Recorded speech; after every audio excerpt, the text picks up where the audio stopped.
Yo, it's been a hot minute, and I'm sure a lot of people have been wanting to know what's going on with the race truck.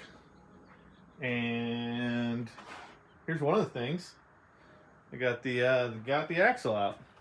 As many of you guys probably, well, anybody that follows along has probably seen, the race truck lost its wheel, and when I went out testing, it was almost a year ago now. It's like 9 months ago, which is sad because it's been sitting in the garage all sad and lonely.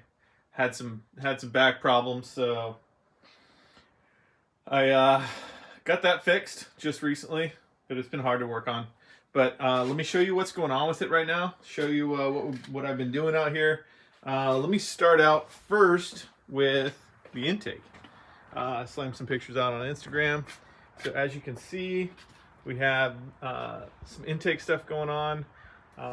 Little 3.5-inch tubing to the MAF, and I actually have a piece going right here. It's a 90-degree that goes over to here, and luckily with that big new shaker hood out there, I have lots of extra room right here, so that'll be cool.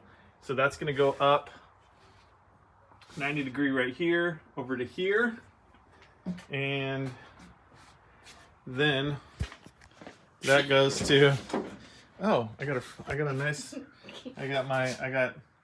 number middle. Say hi.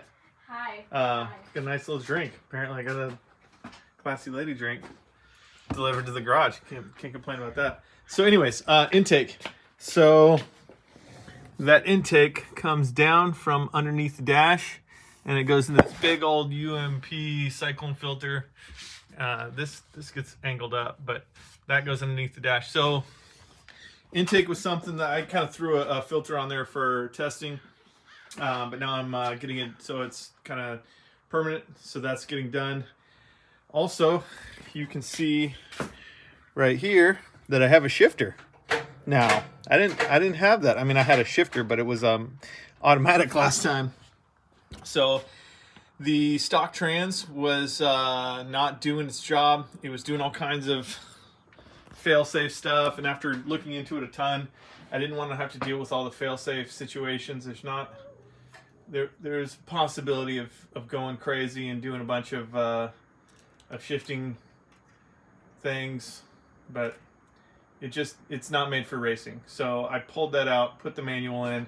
We'll see how it does. I know Dave Blakely runs a manual in his truck, so hopefully with this big rear end, it's a stock manual trans with a Jim Wolf racing clutch in it. So I'm really hoping that that's going to be able to stand up to all the rigors and whatnot. So that's pretty cool. I got that in. I still have to do drive shaft and clutch pedal, clutch assembly. So I'm getting that set up as well. And that just, a cascade effect. But what I'm doing today, or I'm starting to work on, which it didn't quite work out, but I pulled the axle out, and as you can see, this is from the 9-inch that I have. Big old beefy fat rod. I'm replacing the studs. As you can see, unfortunately, the studs that I got some ARP studs. I had one around here, but they are not the right size, of course. And of course they're expensive. But so I had to reorder the studs to put into those because the stock stuff that was in there, and this is a reason why they broke off. They're just little like janky stock things that would probably work fine on like the road, but when you're blasting through the desert, these things, I could attest to the fact that these do not hold up. So I'm getting some 5/8 studs, got to drill those holes out and get that done. So, I kind of wanted to I haven't been posting much on the YouTube.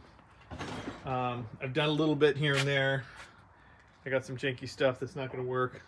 Bought some stuff that doesn't work. That's kind of how it goes. So I'm working on it. It's a work in progress. So, but I'm making headway. It's not an easy task to work on race trucks, especially if you have no idea what you're doing like me. So I'm just taking it one day at a time, and hopefully you guys just follow along as I hopefully be able to get some more posts up, some more headway on this. Now I'm feeling a lot better with my back. And yeah, so thanks for watching. Just a little update for you guys. Hopefully I'll be able to get it out maybe later this year or beginning of next year for some testing and then get into some races.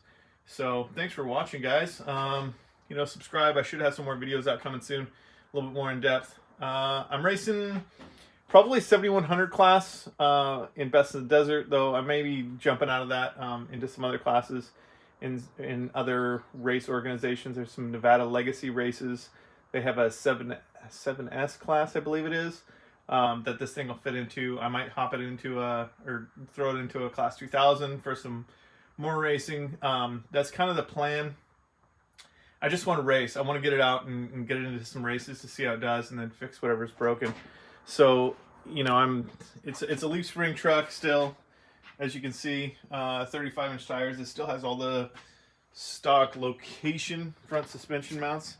So if you're curious about what front suspension I'm running, stock location, it's all beefed up, and it's wider by a ways. But yeah, so not much else going on with that. I'm gonna probably put an AEM dash in it, because I can run the AEM dash off the CAN bus and get all my information that way instead of wiring in a ton of different gauges. I think the AEM is going to be the way to go. It's a little bit pricey, but I think that's going to be my best bet for getting all my information and have a little bit more usability as far as checking codes and all that kind of stuff, because I still have OBD. So that's going to be one of the next things. I got to throw some window nets in it, and besides the drive shaft, plumbing in the clutch, and the rear wheel studs, and like some small stuff like lights and whatnot, I'm right there. I'm really close. So hopefully we'll get it done pretty soon. But I want to say thanks for watching again. Thanks for following along. Thanks for all the people that give me thumbs up on stuff.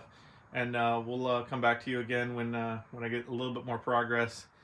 That's not, because a lot of times I do a job, or I'll get halfway into a job and then I need more parts, or I can't afford the parts. You know, like all this intake tubing, this stuff is crazy. It's like $400 just for a bunch of tubes and couplers and whatever. So Matt, yes, it's 2-wheel drive. So it's all desert race stuff. Wouldn't need 4-wheel drive for that stuff. So, but yeah, thanks for the comments and chats and whatnot. Let's see here. I'm looking at the chat, talking here stuff. But yeah, if you guys got any questions, or if you want to see anything cool in the truck, I'm more than willing to show it off right now. But it's running stock V6, some headers, intake, and a tune. That's the VQ40. So it's pretty quick little truck when it's out there. I think with the manual trans, because I'm running a 583 gear in the rear end, and with the manual trans, it's going to probably drop it down just a little bit more as far as final gear rate. So we'll see how it does in the desert. I really have no idea how it's going to do with the gearing and stuff like that with the new trans. But you know, we'll see. It's a stock trans out of a 17 Frontier. And yeah, it's a 6-speed. What else? That's about it. So cool, guys. Appreciate it. We'll talk to you later. Thanks for stopping by. Late.